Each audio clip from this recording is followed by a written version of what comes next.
Hello everyone. तो चलिए हम लोग करंट अफेयर्स को देख लेते हैं फटाफट। पीडीएफ जिनको भी डाउनलोड करना है वो जाके ऐप पे डाउनलोड कर सकते हैं। भारतीय एशियाई डाक संघ, ये इंपॉर्टेंट करंट अफेयर्स है, याद रखना। भारत को जैन 2020 से यानी 2023 से इस भारत को 2023 से एशियाई प्रशांत डाक संघ का लीडरशिप दिया गया है और डॉक्टर विनय प्रकाश सिंह को 4 साल के लिए इस यूनियन का महासचिव बनाया गया है। ये फर्स्ट टाइम है, यानी पहली बार है जब कोई इंडियन इंटरनेशनल ऑर्गेनाइजेशन इस तरह का जो पोस्टल से रिलेटेड है, यानी पोस्टल से रिलेटेड इंटरनेशनल ऑर्गेनाइजेशन को लीड कर रहा है। एशियन पैसिफिक पोस्टल यूनियन एशियाई प्रशांत क्षेत्र के 32 मेंबर का एक अंतर सरकारी संगठन है। अगर बात करें एशियाई प्रशांत डाक संघ का, तो उसका मुख्यालय कहां पे है, याद रखिएगा, बैंकॉक, थाईलैंड में। और ये यूएन की ही जो यूएन है उसी के पोस्टल यूनियन का एक रीजनल ब्रांच है। इसका उद्देश्य ये है कि जो इसके मेंबर्स हैं उनके बीच में जो पोस्टल सर्विस है वो स्मूथ हो जाए, एक दूसरे को बहुत ईजिली सुविधा देना, उसमें सुधार करना, ये सारा इनका काम है। तो यहाँ पे फैक्ट जो आपको याद रखना है शॉर्ट में वो ये है कि भारत के विनय प्रकाश सिंह को एशियाई प्रशांत डाक संघ APPU में 4 साल के लिए महासचिव बनाया गया और यह भारत के लिए पहली बार है। ऑनलाइन गेमिंग का एक उत्कृष्टता केंद्र खोला गया है। इलेक्ट्रॉनिक और सूचना तकनीक राज्य मंत्री राजीव चंद्रशेखर ने उन्होंने भारत में सॉफ्टवेयर टेक्नोलॉजी पार्क के द्वारा digital India startup hub online gaming है, इसमें भारत का पहला उत्कृष्टता केंद्र शिलांग में स्थापित किया है। यहां पर ये जो उत्कृष्टता केंद्र है उसमें पूर्वोत्तर भारत में स्टार्टअप और उद्यमी को अगले पीढ़ी के ऑनलाइन गेमिंग पारिस्थितिकी तंत्र के लिए उनको तैयार किया जाएगा, क्योंकि आगे जाके बहुत सारे गेम्स के अंदर ऑनलाइन गेमिंग को भी ऐड किया जा रहा है। मेघालय जो शिलांग में ये बना है, लगभग 50,000 लोगों को यहाँ ट्रेंड किया जा सकता है, 50,000 युवाओं को। तो भारत का पहला ऑनलाइन गेमिंग उत्कृष्टता केंद्र मेघालय के शिलांग में स्थापित किया गया, ये इंपॉर्टेंट फैक्ट है। इसके बाद ई निरीक्षण सॉफ्टवेयर सुप्रीम कोर्ट के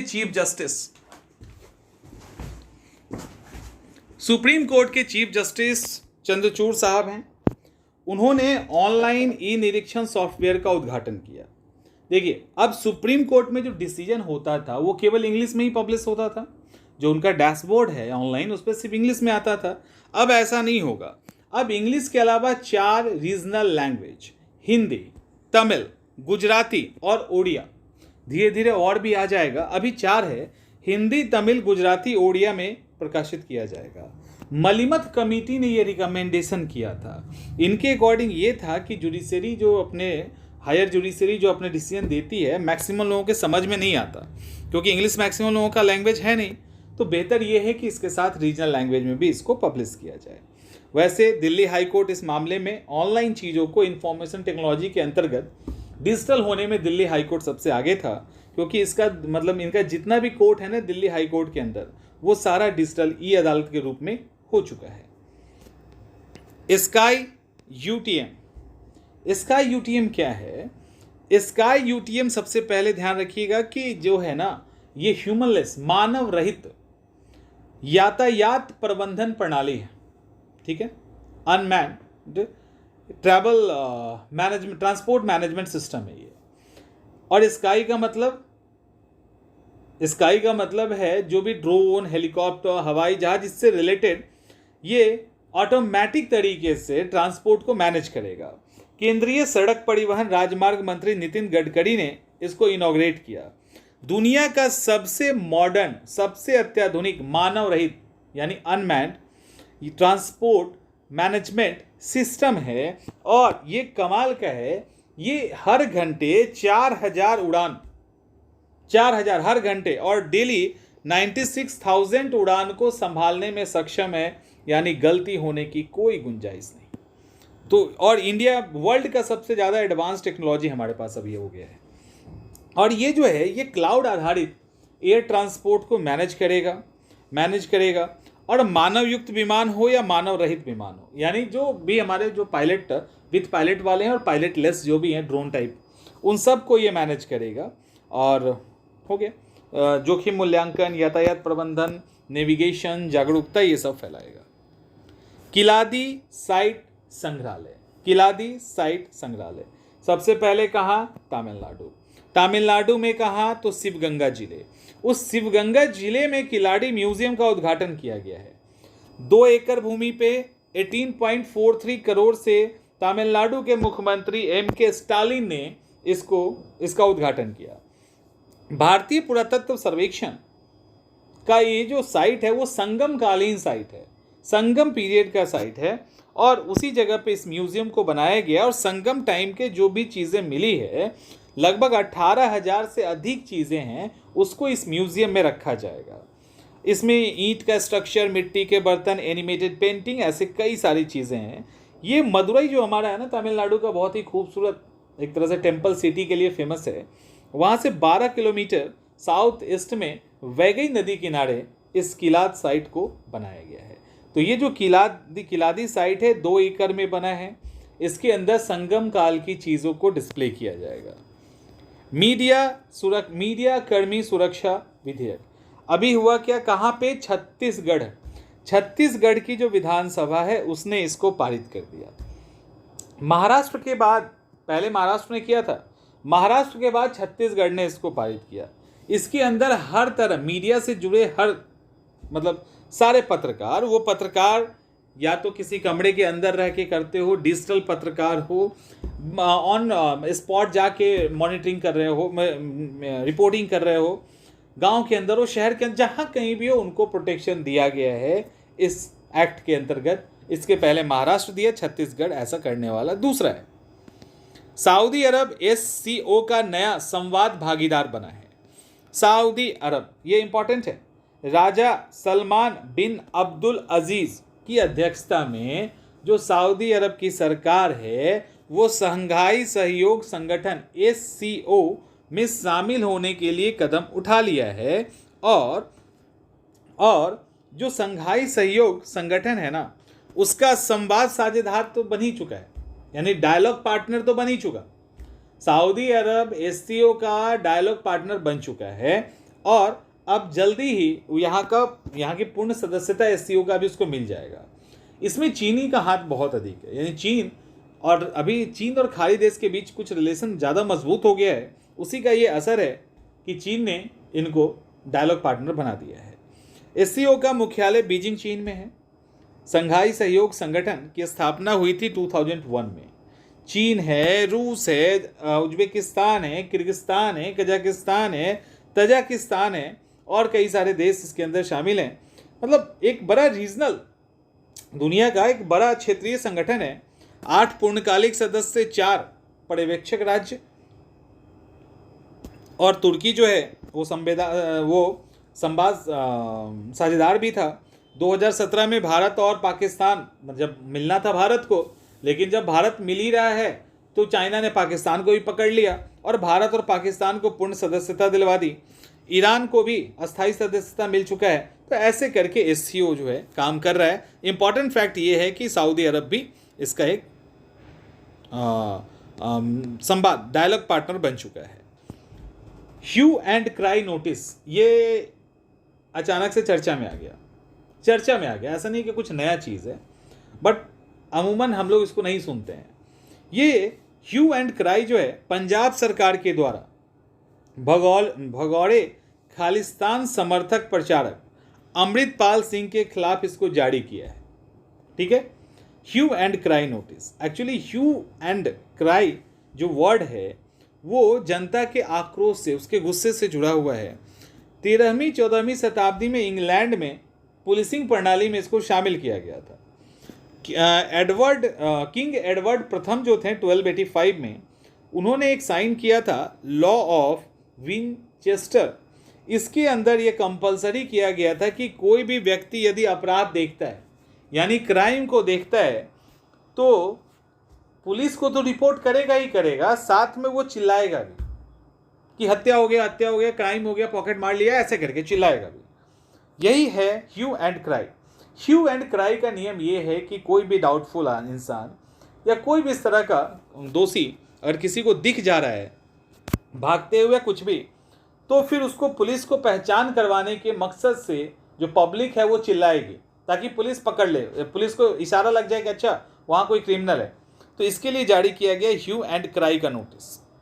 इसके बाद एप्पल भारत में अपना पहला रिटेल स्टोर खोल चुका है। एक्चुअली पहला खोल दिया, दूसरा भी खोल दिया इसने। आईफोन निर्माता एप्पल 18 अप्रैल 2023 को सबसे पहले मुंबई में, भारत के मुंबई में 20,000 स्क्वायर फुट क्षेत्र में रिलायंस इंडस्ट्री की स्वामित्व वाली जो जियो वर्ल्ड ड्राइव मॉल है ना, तो रिलायंस का जो जियो वर्ल्ड ड्राइव मॉल है उसमें 20,000 स्क्वायर फुट में इसने अपना पहला सेंटर खोला। और इस सेंटर का उद्घाटन खुद एप्पल के सीईओ टिम कुक ने किया, आम लोग जो भी उनके कस्टमर थे उसके लिए दरवाजे खोलकर। Apple store energy efficient renewable energy के हिसाब से डिज़ाइन किया गया है। स्टोर में न के बराबर आर्टिफिशियल एनर्जी का यूज़ किया गया है और जब ज़रूरत पड़ता है तो रीन्यूएबल एनर्जी से ये काम चलता है। इसके अलावा एप्पल ने अपना दूसरा स्टोर भी 18 को यहाँ खोला, 20 को खोल दिया दिल्ली में। तो दिल्ली में अपना नया रिटेल स्टोर खोला है। किसान कृषि ड्रोन सब्सिडी, गरुड़ एरोस्पेस, ये इंपॉर्टेंट है। गरुड़ एरोस्पेस ये है क्या? एक तो यहाँ पे कुछ फैक्ट्स है, इसको ध्यान रखिएगा। कप्तान महेंद्र सिंह धोनी सब जानते हैं, उनके इन्वेस्टमेंट वाला चेन्नई स्थित, यानी मद्रास का जो चेन्नई है, वहाँ पे ड्रोन स्टार्टअप गरुड़ एरोस्पेस जो एग्रीकल्चर ड्रोन है उसको बनाने के लिए सब्सिडी पाने वाली ये देश की पहली स्टार्टअप कंपनी बन गई है। अब देखो क्या है, महेंद्र सिंह धोनी है ना, उनके इन्वेस्टमेंट के लिए मानो उन्होंने इन्वेस्ट किया है इसमें। उस कंपनी ने क्या किया है कि उसको एग्रीकल्चर ड्रोन बनाने के लिए 100% सब्सिडी मिल गई, मतलब सब्सिडी मिला है। अब देखो, यह सब्सिडी एग्री ड्रोन के इस्तेमाल करने को बढ़ावा देगा। यानी ऐसे ड्रोन बनाए गए हैं जो कि फर्टिलाइजर का छिड़काव करेंगे, बीज का छिड़काव करेंगे। तो ऐसे ड्रोन, तो भारत सरकार की ये पहल है। 11 अप्रैल को पूना में एक कार्यक्रम आयोजित हुआ, तो किसानों को ऐसे 8 DGCA अप्रूव्ड ड्रोन जो है वो दिया गया। उस ड्रोन का नाम है गरुड़ किसान ड्रोन। तो ये गरुड़ किसान ड्रोन उनको दिया गया है। और कृषि और किसान कल्याण मंत्रालय ने इसके लिए 100% अनुदान, 100% सब्सिडी, लगभग 10 लाख रुपया तक देने की घोषणा की है। लेकिन ये सब्सिडी अलग अलग लोगों को अलग अलग तरीके से मिलेगी। इसका कारण ये है कि किसानों के बीच में ड्रोन आसानी से पहुंच जाए, इसके लिए ये सब्सिडी दी जा रही है। इसके बाद कुनफर पीरा सुरंग। देखिए, केंद्रीय सड़क परिवहन राजमार्ग मंत्री नितिन गडकरी ने जम्मू कश्मीर में के रामबन में उधमपुर रामबन जो पार्ट है, सेक्शन है रोड का, उसमें 4 लेन परियोजना में 924 मीटर की ट्यूब 1 यानी T1 पीरा कुनफर सुरंग को इनोग्रेट कर दिया है। अभी वो हो क्या रहा है कि जम्मू एंड श्रीनगर के बीच में बहुत सारे टनल बन रहे हैं, रोड अलग तरीके से बनाया जा रहा है, तो ट्रैवल आसान हो जाए इसके लिए 35,000 करोड़ रुपए का 3 कॉरिडोर बन रहा है। उसी क्रम में कुनफर पीरा सुरंग को इन्होंने उद्घाटन किया और जो और चीज़ें बन रही थी उसका जायजा भी लिया। अंबेडकर की सबसे ऊंची मूर्ति, बाबा साहब भीमराव अंबेडकर की 132वीं जयंती जब मनाई गई, उस मौके पे कहाँ पर, तो हैदराबाद में हुसैन सागर झील के किनारे 125 फीट ऊंची मूर्ति बनी है। टोटल लेंथ 175 मीटर है। खैर 125 फीट बनी है। इस दौरान मुख्यमंत्री चंद्रशेखर राव मौजूद थे जिन्होंने इनॉग्रेट किया, और अंबेडकर साहब के पोते प्रकाश अंबेडकर भी थे। तेलंगाना के मुख्यमंत्री के चंद्रशेखर राव ने इसको इनॉग्रेट किया। टोटल ओवरऑल 175 फीट इसकी लंबाई है, जिसमें 50 फीट जो ऊंचाई है ना, उसका जो बेस है गोल शेप में, वो संसद भवन जैसा दिखने वाला एक बेस बनाया गया है। उसके ऊपर 125 फीट की ऊंची अंबेडकर साहब की मूर्ति है। अब बनाया किसने, इसका नाम सबको पता है। ये जो बनाया गया है वो राम वंजी सुतार के द्वारा बनाया गया है। उत्तर प्रदेश के नोएडा के फेमस मूर्तिकार हैं राम वंजी सुतार। जो हैं ये दुनिया में अलग अलग, भारत में तो बनाए ही हैं, दुनिया के अलग अलग जगह पे बड़ी मूर्ति बनाने के लिए जाने जाते हैं। वैसे दुनिया की सबसे ऊंची मूर्ति स्टैचू ऑफ यूनिटी, याद होगा गुजरात, स्टैचू ऑफ यूनिटी को इन्होंने ही डिज़ाइन किया है, वल्लभ भाई पटेल इन्होंने ही डिज़ाइन किया है। और ये जो अभी अंबेडकर साहब की प्रतिमा है वो 474 टन का है टोटल। 360 टन तो स्टेनलेस स्टील यूज़ कर दिया गया, 114 का जो कांस्य है ब्राउन्स है वो यूज़ किया गया है। टोटल 146.50 करोड़ रुपए इसमें लगे हैं और ये मूर्ति बनाया गया है। भारत की पहली हरित विमानन यानी बायोफ्यूल प्रोडक्शन यूनिट कौन बना रहा है, पहली, और किसके लिए, एविएशन के लिए यानी हवाई जहाज के लिए। अब हवाई जहाज भी, हेलीकॉप्टर भी अल्कोहल से उड़ने वाला है। इंडियन ऑयल कॉरपोरेशन और अमेरिका स्थित लैंडजेट, ठीक है, लैंडजेट, तो लैंडजेट अमेरिका का और आईओसी इंडिया का, इन लोगों ने मिलकर 3000 करोड़ रुपए की लागत से, कहाँ, तो हरियाणा के पानीपत में IOCL रिफाइनरी में sustainable green aviation fuel plant के लिए ज्वाइंट एक फर्म स्थापित किया है। इस फर्म में IOCL के पास 50% की शेयर होल्डर है। इसके बाद लैंडजेट के पास 25% और 25% हिस्सेदारी जो एयरलाइंस कंपनी है ना वो उसमें शेयर ले सकते हैं। तो ये, और यहाँ पे जो ये प्लांट है अल्कोहल टू जेट फ्यूल का उत्पादन होगा, जिससे कार्बन का जो उत्सर्जन होता है जलने में उसमें 50% की कमी होगी। अब इसके अंदर मकई आधारित, सेल्यूलोज आधारित, चीनी आधारित इथेनॉल को SAF में कन्वर्ट किया जाएगा। इसकी वार्षिक क्षमता 85,000 टन फ्यूल उत्पन्न करने की है। 2025 से ये प्रोडक्शन स्टार्ट कर देगा। तो ये इंपॉर्टेंट याद रखिएगा कि भारत की पहली ग्रीन एविएशन फ्यूल वो हरियाणा के पानीपत में IOC के द्वारा और अमेरिकी लैंडजेट के द्वारा स्थापित किया जा रहा है। असम अरुणाचल के बीच में सीमा विवाद था। दोनों ही सरकार ने अमित शाह की उपस्थिति में 1972 से जो पंगा चलता आ रहा है उस पर एक विवाद समाप्त करने की घोषणा की। इतना ही नहीं, अरुणाचल प्रदेश के, असम के मुख्यमंत्री हेमंत बिस्वा शर्मा हैं, अरुणाचल प्रदेश के मुख्यमंत्री पेमा खांडू हैं, दोनों ने साइन किया है और ये कहा है कि जो बॉर्डर पे 123 गांव का डिस्प्यूट था और जो 800 किलोमीटर लंबा था वो अब समाप्त हो गया है। अब दोनों में से कोई भी स्टेट एक दूसरे के गांव पे या क्षेत्र पर किसी भी प्रकार का दावा नहीं दिखाएंगे। अभी असम का अरुणाचल प्रदेश के साथ 804.10 किलोमीटर का टोटल इंटर बॉर्डर है, ठीक है, तो टोटल वहां पे बॉर्डर्स के साथ है। एशिया की पहली under water hydrocarbon pipeline project, इसको समझिएगा अच्छे से।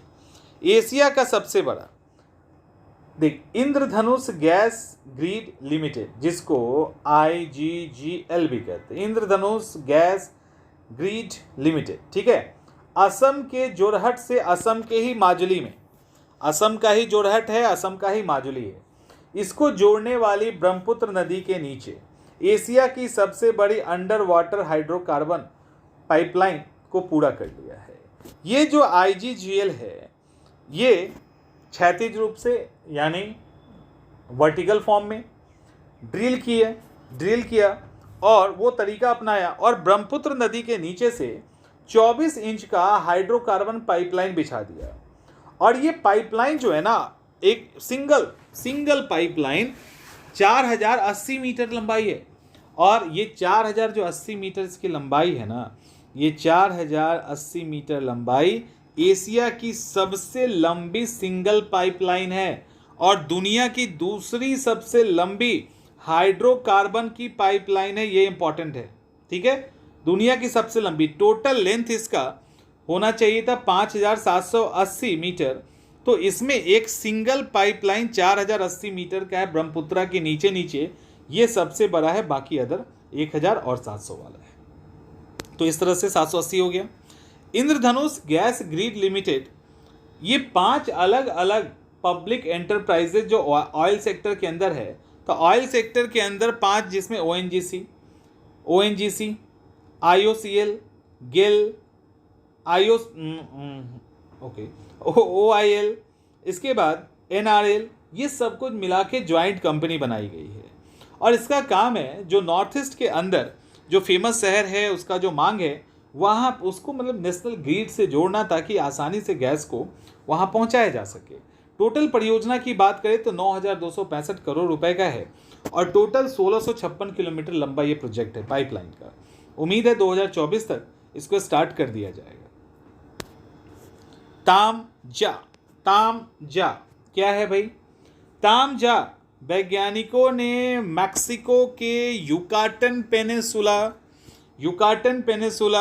के कोस्ट पर चेतुमल खाड़ी है, चेतुमल गल्फ है, उसमें दुनिया का दूसरा सबसे बड़ा 900 फीट गहरा ब्लू होल की खोज की है। ब्लू होल एक तरह से सिंक होता है, ठीक है, सिंक होता है। ये एक अंडर वाटर गुफा होता है। ये वाला जो है वो 900 फीट के आसपास गहरी है और ये वहाँ पे चूना पहले मिलता होगा, पानी अंदर गया, चूना को घोल के हटा दिया, वो गुफा बन गया है। और इसका एरिया टोटल देखा जाए 1,47,000 स्क्वायर फीट के अंदर है। तो एक लंबा चौड़ा एरिया है, डेप्थ 900 मीटर गहरी है, जिसके कारण ऑक्सीजन की काफ़ी कमी हो जाती है। तामजा इसका नाम रखा गया, जिसका मतलब होता है गहरा पानी। वैसे 2021 में ही खोज लिया गया था, लेकिन बाद में इसको फिर मैगजीन में आया तो जाके चर्चा में आया। ब्लू होल समुद्र में उकेरी गई प्राचीन चूना पत्थर की गुफा होती है और बहुत ही कम ऑक्सीजन और सूरज की रोशनी होती है, इसलिए सर्वाइव करना मुश्किल है।